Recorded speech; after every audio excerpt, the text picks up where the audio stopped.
बिस्मिल्लाहिर्रहमानिर्रहीम इय्याका नअबुदु व इय्याका नस्तईन। अल्लाह तेरी ही इबादत करते हैं और तुझी से मदद मांगते हैं। आज हम बात करेंगे जो क्रिकेट का वर्ल्ड कप है। ज़ाहिर है पूरी कौम की तवज्जो जो है सबसे ज़्यादा पाकिस्तान में ये खेल देखा जाता है और खेला भी जाता है और कौम की उम्मीदें भी इसके साथ बहुत ज़्यादा वाबस्ता रहती हैं। तो इस पर बात करेंगे कि पाकिस्तान इस टाइम जो सारी टीमें जो खेल रही हैं, पाकिस्तान की जो टीम खेल रही है इसमें क्या खामियां हैं इस टाइम। और सबसे बड़ी वजह पाकिस्तान की जो है इसमें फील्डिंग जो है, फील्डिंग का शोबा नाकस तरीन फील्डिंग है। आपने अफगानिस्तान के मैच में भी देखा होगा कि पाकिस्तान की फील्डिंग नाकस तरीन थी। हाथों से बॉल निकल रहे थे इनके, जहाँ पर एक रन बनना था वहाँ पर वो आसानी से 2 रन बना रहे थे। और पाकिस्तान को अपनी फील्डिंग पर तवज्जो देनी होगी। उसकी वजह ये है कि बॉलिंग और बैटिंग में तो बुरा दिन आप कह सकते हैं हो सकता है, लेकिन फील्डिंग में कोई नहीं। आप देख लें पूरी दुनिया की जो टीमें खेल रही हैं उनकी फील्डिंग कैसी है, उनकी फील्डिंग का मेयार क्या है। हम वहाँ पर जो है वो बिल्कुल इस टाइम जो है वो बेबस हैं। हमारी फील्डिंग कुछ नज़र नहीं आ रही। हमें फील्डिंग को बेहतर करने की ज़रूरत है। ये सबसे पहले और बहुत अहम है ये बात, क्योंकि फील्डिंग से अगर आप 35-40 रन से इजाफी दे देते हैं तो ये भी आपके लिए मुसीबत बन जाती है। और दूसरा पाकिस्तान का मसला स्पिन बॉलिंग है। आप देखें जो स्पिन बॉलिंग है हमारी, वो मुसलसल विकेटें ना लेने में कामयाब हुई है। कोई विकेट आप अफगानिस्तान के मैच में देख लें कि स्पिनर्स ने एक विकेट भी नहीं ली, और अफगानिस्तान के स्पिनर्स ने कैसी बॉलिंग की वो हमारे सामने है। लिहाजा फास्ट बॉलिंग के साथ साथ जो है वो हमें स्पिन बॉलिंग पर ज़्यादा तवज्जो देनी होगी। स्पिन बॉलिंग हमारी उस म्यार की नहीं है जो वर्ल्ड लेवल की होती है। फ्लैट विकेटें हैं, यहाँ पर फास्ट बॉलर की बजाय लोग स्पिनर पर इंहिसार ज़्यादा करते हैं। और हमारे यहाँ मसला ये है कि हम शहनशाह अफरीदी के अलावा हमारे पास कोई ऐसा रिलायबल बॉलर भी नहीं रह गया, क्योंकि नसीम शाह के ना जाने से जो पाकिस्तान की टीम, जिसके बारे में सब जो है वो कह रहे थे कि वनडे में पाकिस्तानी टीम जो है सबसे बेहतर है, लेकिन वही बॉलिंग अटैक जो आपका वो इतना कमज़ोर हो गया है नसीम शाह के जाने के बाद, क्योंकि ज़ाहिर अकेली जिम्मेदारी जो है शहनशाह अफरीदी के कंधों पर है। और आप देख लें कि हारिस रऊफ की नाकस कारकर्दगी है। मेरा ज़ाती ख्याल है कि हारिस रऊफ को एक मैच में रेस्ट देना चाहिए ताकि किसी और बॉलर को, जो दूसरा वसीम जूनियर आप साथ लेकर गए हैं, उनको मौका मिले। और जो पाकिस्तान है उसको अपनी फील्डिंग पर खास कर तवज्जो देनी होगी और थोड़ी सी अपनी हिकमत अमली में भी तब्दीली पैदा करनी होगी।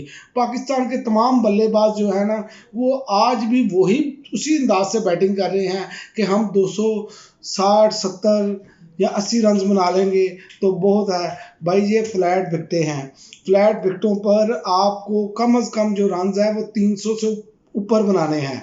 उसकी वजह देख ले आपने, अफगानिस्तान ने आपका रन चेज किए हैं और दूसरी टीमें भी देख लें कितना स्कोर कर रही हैं। और आपके सामने मिसाल है साउथ अफ्रीका की, उन्होंने तो अपना बिल्कुल पैटर्न ही चेंज कर लिया। वो तो 300 प्लस पे ही खेल रहे हैं। और भारत भी आप देखें कि भारत भी यही करता है कि वो 300 प्लस पे जाता है। जब आप 300 प्लस करेंगे तो फिर ही आपके लिए बेहतरी होगी। ये अब वो वाली क्रिकेट नहीं है। T20 के आने के बाद क्रिकेट, अब जो वनडे क्रिकेट है वो बहुत फास्ट हो चुकी है। हमें अपनी चीज़ों से सीखना होगा। हमारे जो बल्लेबाज हैं वो वैसे ही बैटिंग करते हैं। और पहले पावर प्ले में पाकिस्तान ने इंतहाई नाकस इस वर्ल्ड कप में कारकर्दगी दिखाई है। पहले पावर प्ले में आप देखें कि पाकिस्तान ने सिर्फ एक छक्का लगाया है अब तक, और बाकी दुनिया की टीमें देख लें वो पहले पावर प्ले को मुकम्मल तौर पर कैच करती हैं। आपकी ओपनिंग जोड़ी भी खड़ी रहती है पहले पावर प्ले में, तो आपके रन उसी रफ्तार से होते हैं 35, 40, 50। जबकि दूसरी टीमें आप देख लें वो 100 रन पहले पावर प्ले में लगाने की कोशिश करती हैं। और यहाँ पर पाकिस्तान को ये हिकमत अमली चेंज करना पड़ेगी।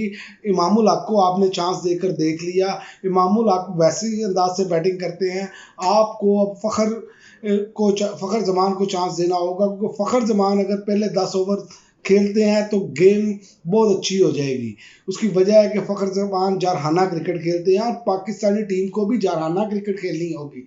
आप देखें कि अफगानिस्तान के मैच में भी अगर नीचे से आके इफ्तिखार स्कोर ना करते तो पाकिस्तान तो 235-40 के चक्कर में था। और आपने देखा कि किस तरह अफगानिस्तान ने बेहतरीन तरीके से आपको मारा और आपने फास्ट बॉलरों को भी मारा, और आपकी स्पिन बॉलिंग तो वैसे ही इस काबिल नहीं है कि जिस पर आप कोई रिलाई कर सकें, तो स्पिन बॉलिंग तो मुकम्मल तौर पर नाकाम है।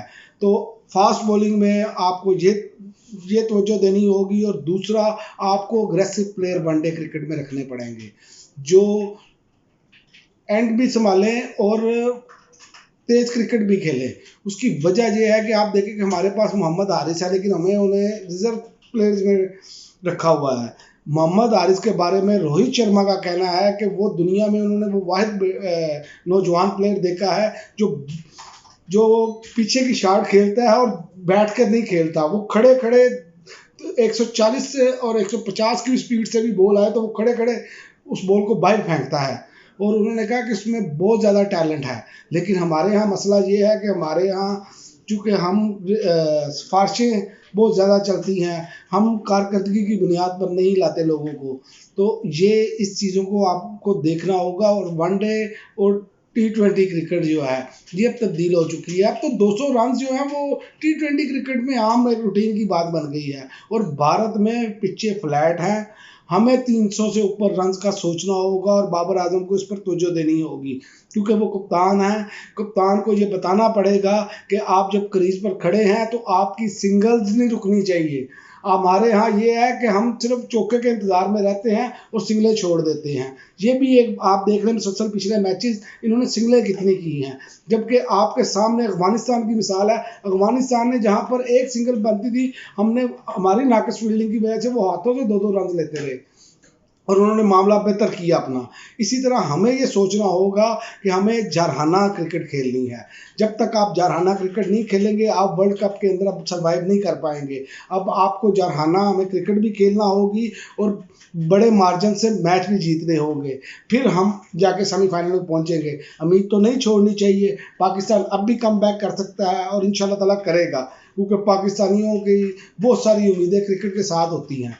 तो पाकिस्तान को 300 से ऊपर रन का सोचना होगा। जब भी पहले क्रिकेट खेलें 300 से ऊपर रन करें। आप देखें आपने श्रीलंका के खिलाफ 350 के करीब रन चेज कर लिए, तो आप ये सोचें अगर आप कर सकते हैं, आपकी इतनी मिडिल ऑर्डर इतनी तगड़ी नहीं है तो बाकी टीमों की तो मिडिल ऑर्डर बहुत तगड़ी है।